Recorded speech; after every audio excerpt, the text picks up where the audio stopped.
20 to 5. Dylan Alcott is our freshly minted Australian of the Year, and if you have a disability, 18% of the Australian population does, you can bet he'll be doing everything in the next 12 months to possible to shine a light on making things better for you.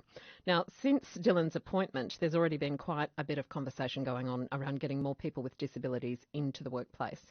River Knight is the co-founder of Developing Australian Communities, and he has more than 2 decades of experience in disability advocacy.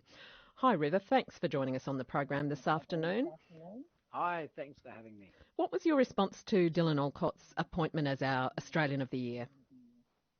Oh, look, loved seeing Dylan and his speech. I think it was a great speech. He certainly covered things really well, and he's a fantastic spokesman in that space. You know, a great sportsman. I guess looking at what he achieves regardless of disability, he's certainly a fantastic spokesman and someone who just normalises the experience that all of us here in Australia with disabilities actually has. Now, he's such a champ. He's actually on court playing in his final match for the Australian Open right now, but he's made a point of saying that being a great tennis player was never the end game for him. It was always about making a difference for everyone living with disabilities. He's already been doing that in so many ways since he was a really young man. How much of a difference will having someone like Dylan as Australian of the Year make, do you think? Well, it's really important that we actually see disability. So in our country here in Australia, culturally, we shy away from talking about disability, death, aging, illness. We tend to keep those things out of the public spotlight unless we have the extreme examples that we see sensationalized in media quite often.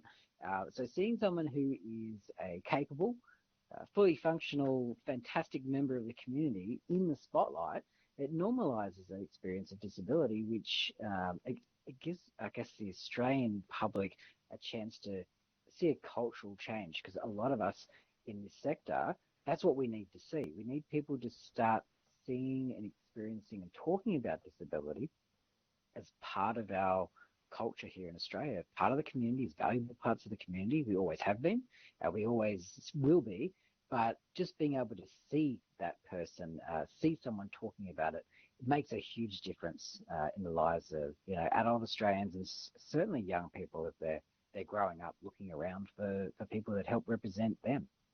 The progress on getting more people with disabilities into the workforce has been shamefully slow, though. Only 1% of workers of the 10 largest companies in Australia is made up of people with disabilities. Overall participation in the workforce is about 53% for those with disabilities.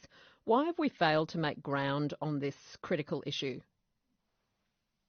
From my experience working in public as well as public or government sector as well as non-government sectors, it's simply about the fact that we don't see disability as an everyday part of life. We seem to see disability still as this marginalised group as opposed to people that actually make up the workforce. And I know here in Queensland, we had this huge jump and surge in our statistics for government employees that have a disability in the workplace, simply because they reviewed their actual staff workforce and said, do you have a disability? And people started ticking the box and saying, well, yeah, we do. And they saw this jump in their own statistics and say, yeah, we actually do have people in the workforce. But also those workforce statistics don't always represent what's going on, because in the workforce, do I really want my employer looking at me as a person with a disability?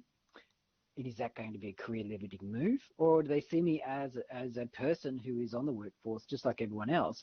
And I think there's that reluctance on both sides. So employers need to realise that people with a disability are already in the workforce, and do we actually create a culture where people are comfortable enough to actually even admit that they do have a disability or a support need because they're worried about that career-limiting impact?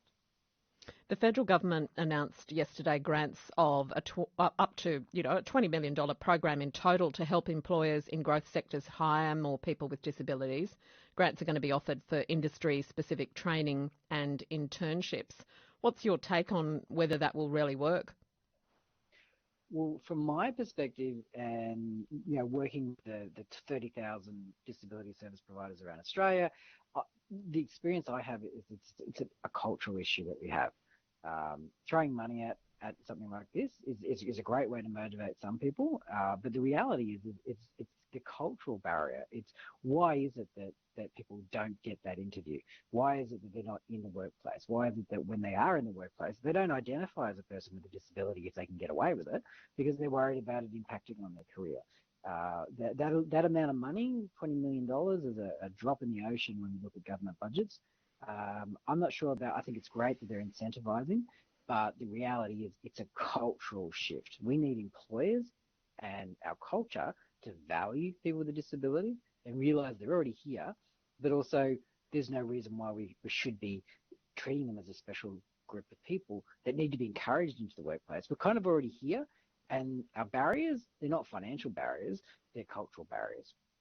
I know that some writers on disability have talked about the issue of employers seeing it as possibly an expensive exercise to provide a workplace that suits people with disabilities, that is set up for people with disabilities, that they'll have to make, big changes to the workplace environment for that to happen. What's your thoughts around that?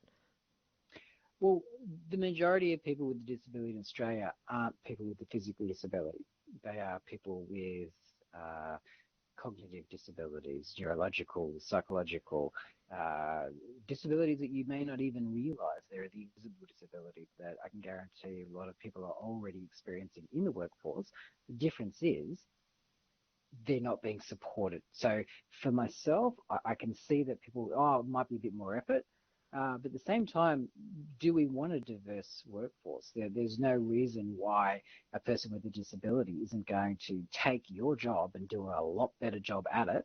I think the reality is there are a lot of people out there that are going to do a great job, that have that cultural barrier they have to get through. And maybe, some departments, when they've got someone with a wheelchair coming on board, they may actually need to make sure that it's an accessible workplace.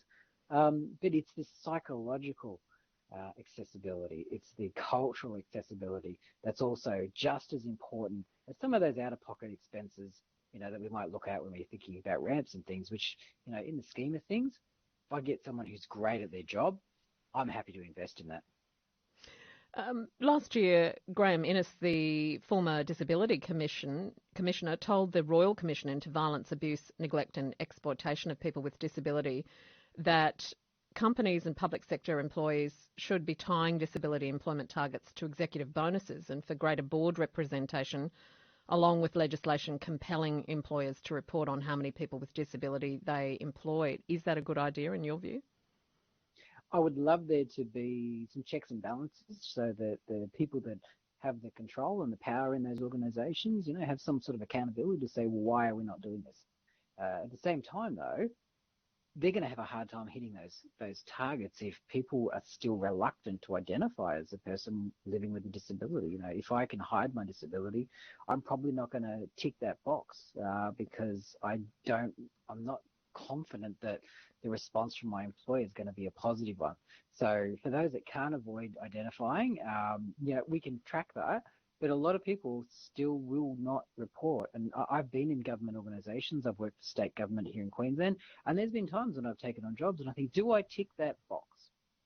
Yep. Are they going to treat me? Am I going to be the token person with a disability that gets an opportunity that I probably shouldn't get because someone else is far better at the job, but I'm going to get it because I'm the token person with a disability? Or, do I tick the box because I want to show that I'm here and represent my community? And I think that's the tricky part. It's that cultural, hurdle that we've got to get over. River Knight, always great to speak with you. Thanks so much. Thanks so much. River Knight is from Disability Advocate Australian Communities, and he's been advocating for people with disabilities for the better part of, or more than now, 20 years. 12 minutes to 5.